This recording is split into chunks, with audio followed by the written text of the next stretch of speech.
Hi everyone. I'd like to share my story. I'm still relevantly new to Islam, which is funny, considering my mom and dad are both Muslims. I was born in Bangladesh and came to the States in 2001.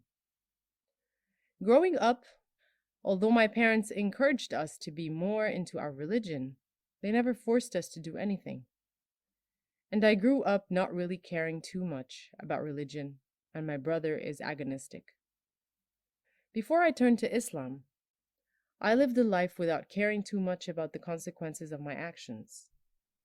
I've lied to people, I stole money from my dad, I have deeply hurt others, and kept repeating actions I promised to change.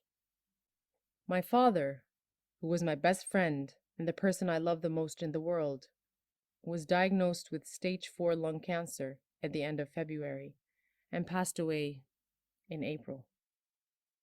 My life completely changed after his death. I feared going to sleep at night because I thought I would die. I became severely hypochondriac. A little headache means brain aneurysm. A bit of ache means I have an incurable disease and my fate must have been sealed. My grief turned into physical symptoms such as chest pain, digestive issues, headaches, and so on. It was so bad. I felt like I couldn't live a normal life. So I turned to praying. I'm currently learning some du'as. In the meantime, I've been talking to Allah in English. I've been reading the Quran in English. I've been talking to my family and friends, people on the internet, watching YouTube videos. At the moment, my faith is still weak and shaken, but slowly I'm learning more about Islam. There are still many questions I have, but I realize that everyone's relationship with Allah is different. I just need to trust in Allah's plan for me. When I started praying and asking Allah to help me, but faced more hardships, including financial difficulties, we don't know if we will be able to live in our house. My brother is only a part-timer at Dunkin' Donuts. My mother doesn't work because she's disabled and cannot speak English. I'm still a student, and I'm getting rejected from every job I apply to. I would get angry and frustrated. What is the point of doing this, I wonder?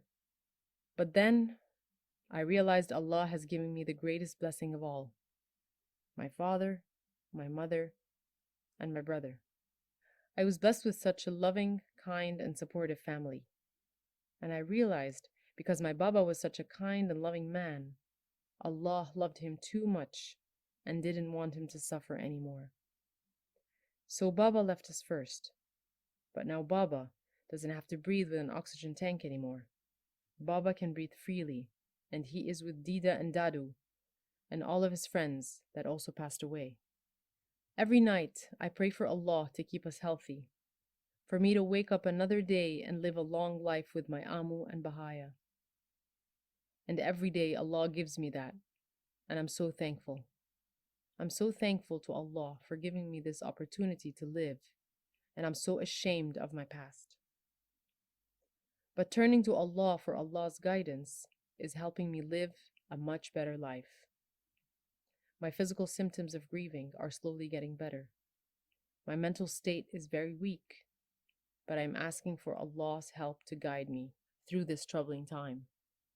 I feel so guilty because I only turned to Allah at the darkest point of my life, and I really hope I can be forgiven for the past mistakes I made.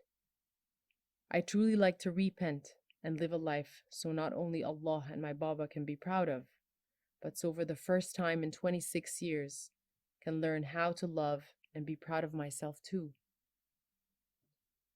I'm still exploring my faith, and I still have a lot to learn.